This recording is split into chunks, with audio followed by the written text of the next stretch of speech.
Hello and welcome to this episode of Simply Sports with me, Clive Alvarez. Today I have a very special guest on the show.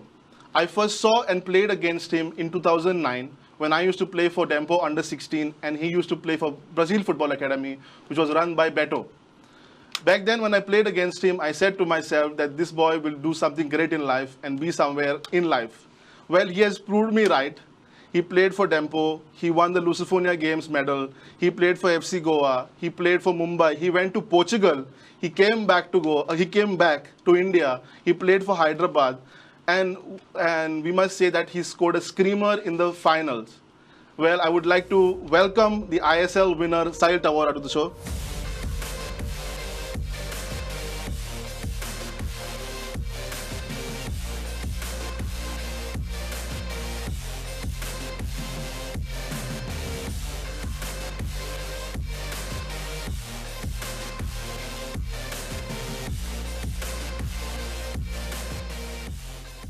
Sahil, Thank you, Clive, for that introduction. Sahil, you're an ISL winner now. How does it feel? What does this mean to you? I think it's taken some time to set in, winning the ISL. It's been a dream ever since I started playing the ISL to first make the playoffs, the semi-finals, and eventually win it and lift the trophy. And I'm glad that this year, we could have a great season. I think last year we just narrowly missed out on the top four. This year we, I think used that as fuel to come back and make the top four and win the ISL. Yeah.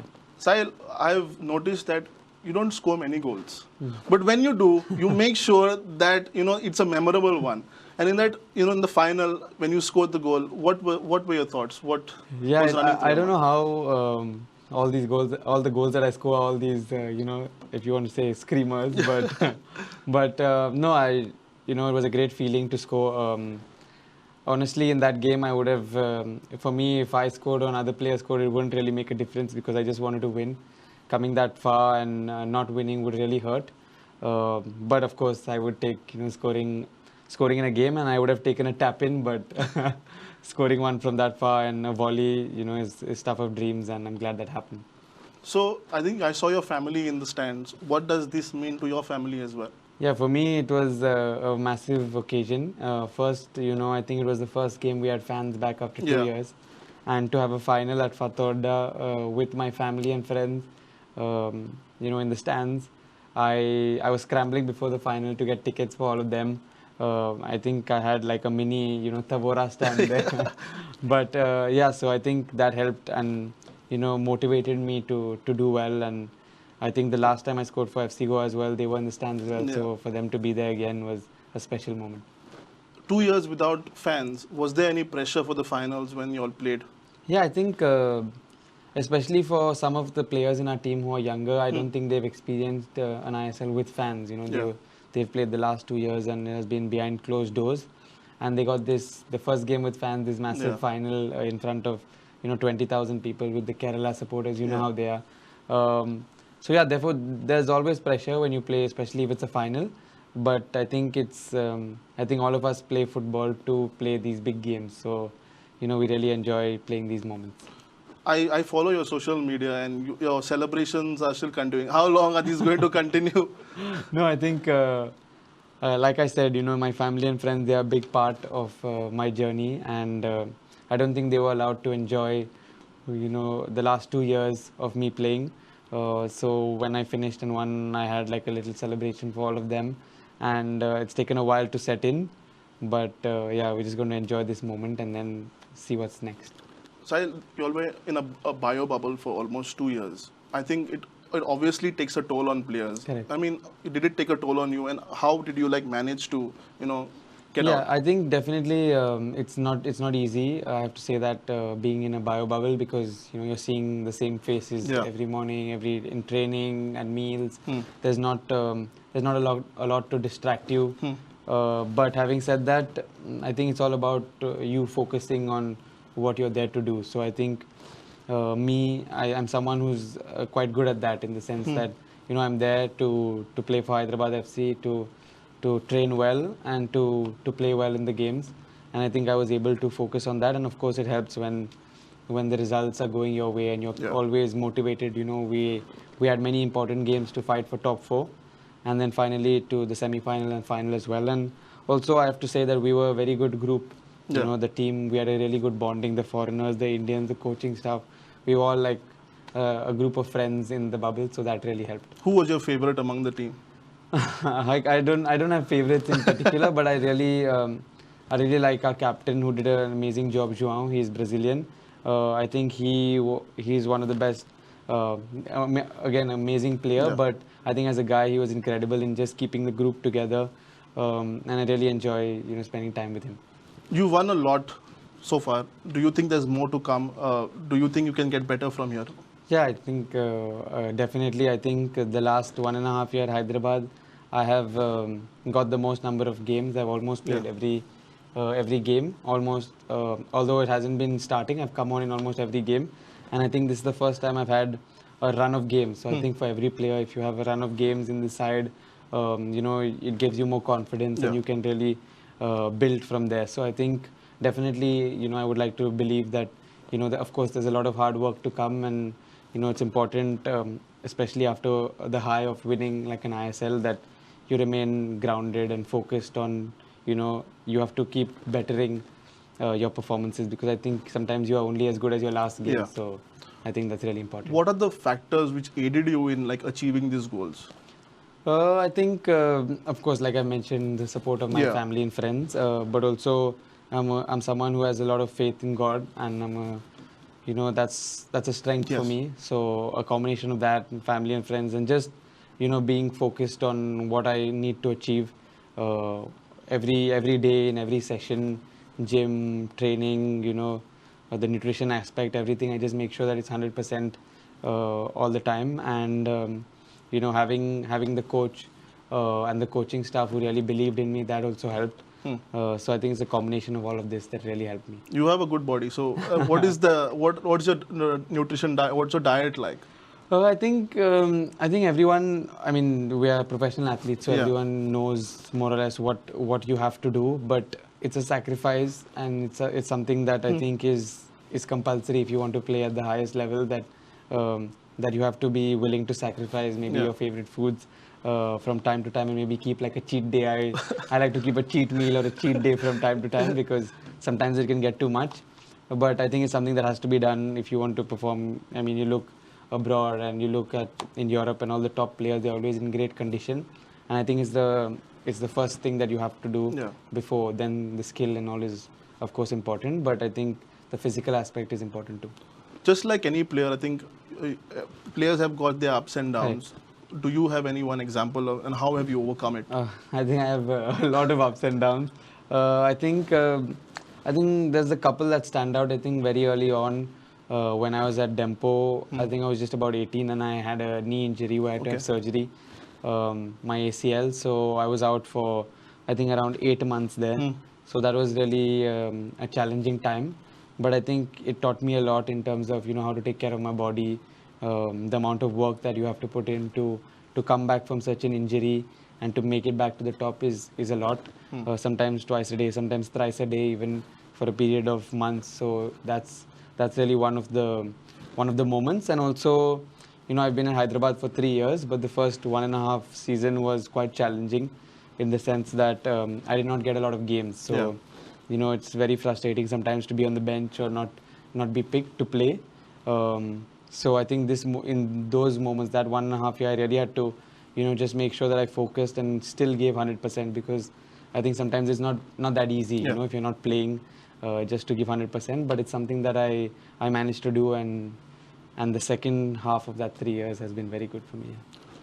Athletes today are facing many challenges. What challenges have, what are the challenges that most athletes face? Yeah, I think if I have to pick one, is just following up on what I said. Like you mentioned, there's always ups and downs for athletes. So sometimes, an athlete, especially when you're young, when you're maybe 18, 19, like you may go through like a down, and at that time is the time where you really have to focus more and really, stick to the course. Sometimes when you're going through that down as a young boy, sometimes you may stray, or you may, start to give up in a sense.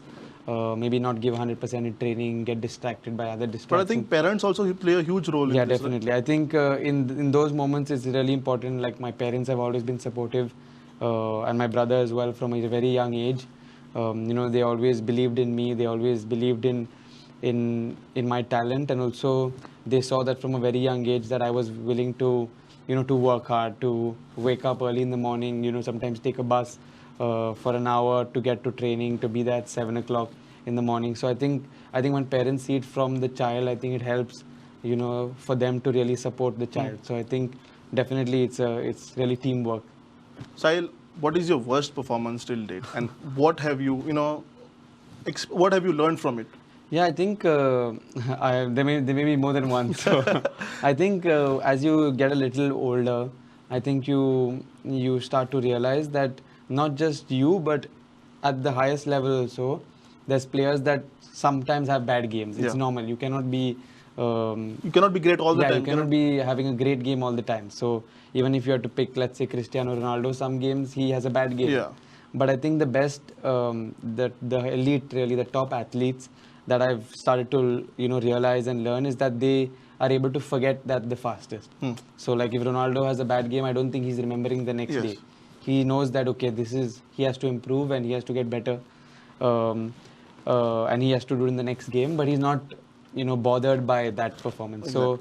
So I think it's something that I've sort of learned to sort of overcome. Of course, young athletes have it a little harder because sometimes you can be a little hard on yourself, and that helps too. So it's about having a balance.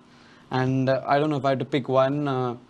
I think my first game for Mumbai, I had started and I played the first half, and I didn't play very well, and I got substituted at halftime, and then for the next 5 games I was on the bench. So that was one of them. Okay, so what do you consider as the greatest performance now? I think it has to be, I think for me in Hyderabad FC, I played maybe one of the games against East Bengal this season. I played very well. I came on at halftime. But otherwise, just for the moment, I'll have to pick the final, because besides the goal, I also think it was one of my better performances in a Hyderabad FC shirt and probably in my career. So I hope that there's many more like these finals, to look forward to. According to you, who is the toughest opponent you faced in the Indian Super League as of now? For me, I think when I was playing for FC Goa, I played against Maluda, who was former Chelsea. Yeah.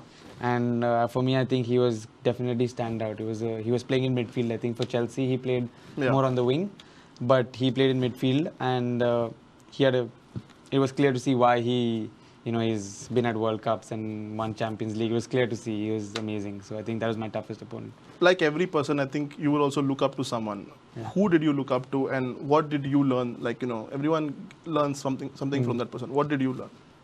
For me, I think, Cristiano Ronaldo is someone that I think every footballer should sort of look up to, even though he's not in my position. Just his mentality and just his work ethic is something that all of us should be motivated by. And also for me, I'm a big Liverpool fan, and Jordan Henderson, who's the captain now, he's another idol of mine, because when he came early on, he had a lot of criticism. He wasn't playing as well. There's times where I think even the club were willing to sell him, but he told them that, I want to fight for my spot. And now, 5 years on, he's the club captain and won Champions League and Premier League, and he's another idol of mine that just shows that, not to never give up, no surrender. Never give up, and believe in yourself, really. Okay, if you weren't a footballer, then what would Sahil be today? It's a tough one. I haven't really thought about this, but probably something. It's hard to say. I would have really loved to be involved in sport.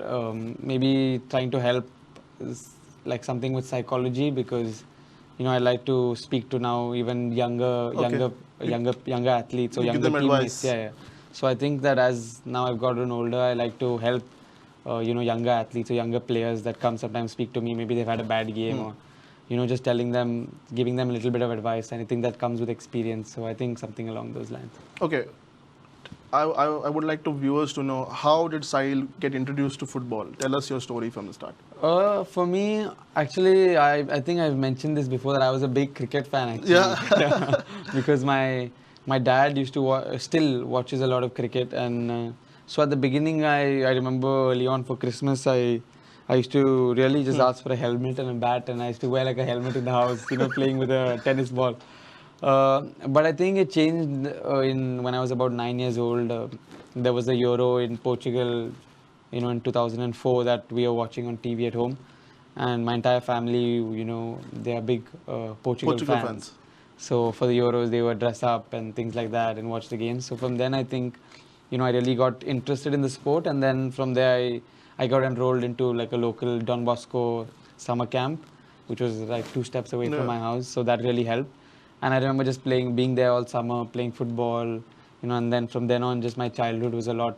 I think Don Bosco played a real big part for me because they were really close to my house, and it was a pitch that I was allowed to use. And I was there almost every evening, exams, no exams, playing with my age group, older guys, just spent a lot of time there with my brother and cousin. So I think that's really when sort of the seed of football got in, and then I progressed from age group to, professional.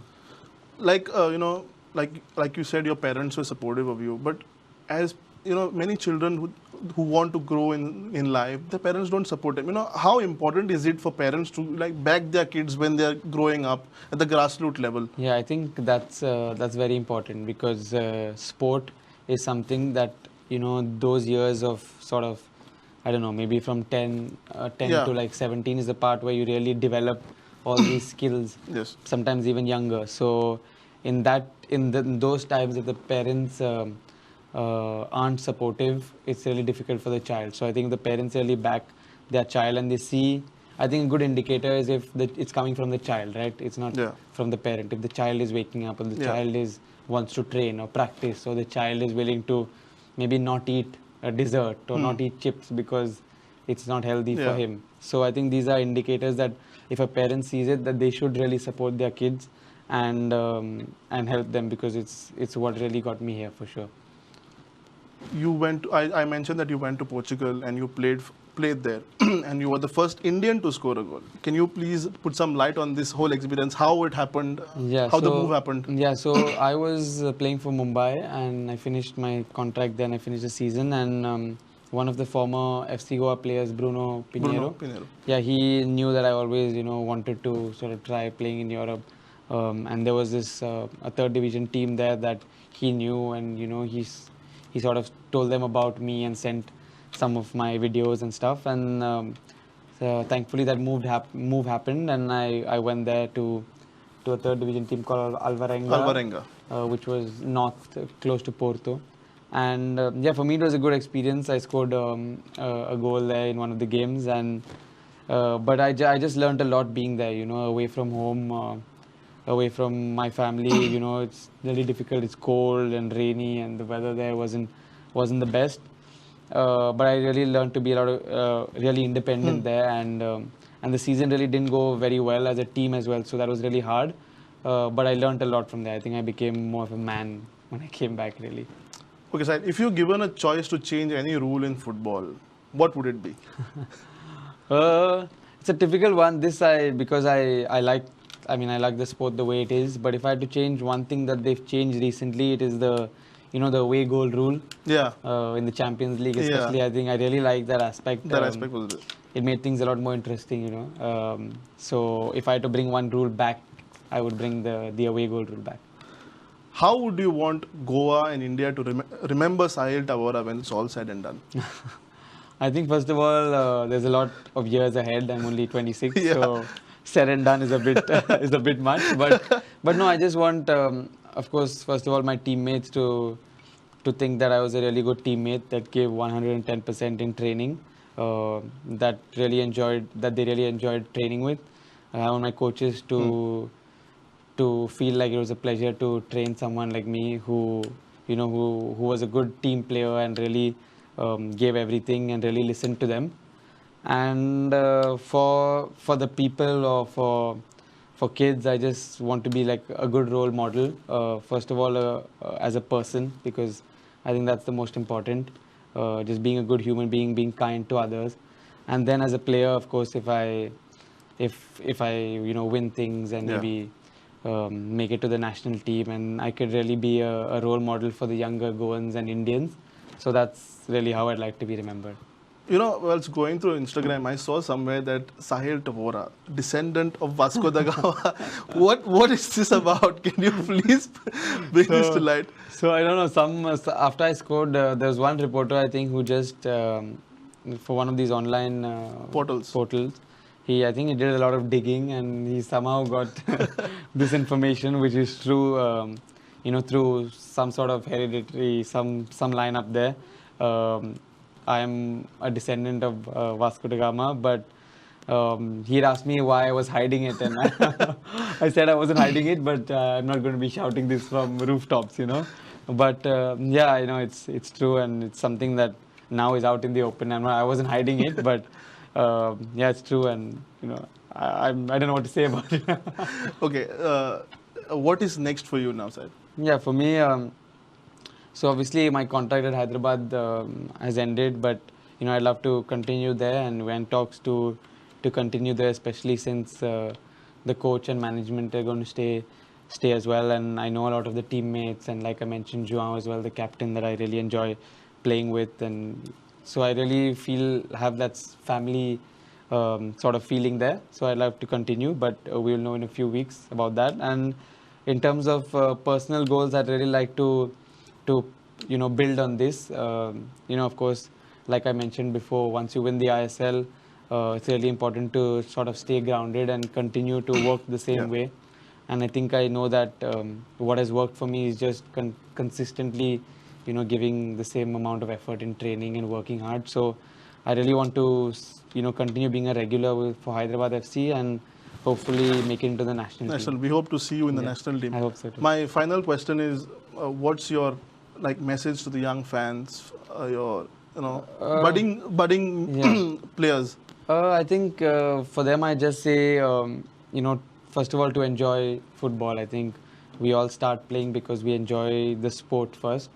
To enjoy football, to really give your best. If you really want to make it in this sport, it's important that you give your best, but consistently. So, for example, I've been in Hyderabad for 3 years, and I worked maybe 3 years for this one moment to score and win an ISL. So sometimes it's about being consistent over a long period of time, not just a short period. So to just work hard consistently, and to the parents to support their kids. If you see that they are talented and they really want to make a future in this sport, to really support them. And yeah, that's it. I'd like to say this to them. Well, thank you, Sahil. Thank you so much for coming on the show and having a short chat. Thanks for having me. It was a pleasure to be here. It was my pleasure to have you on the show. Well, thank you to our viewers for watching. That was Sahil Tavora, and we wish him all the best from Team Prudent. Keep watching Prudent.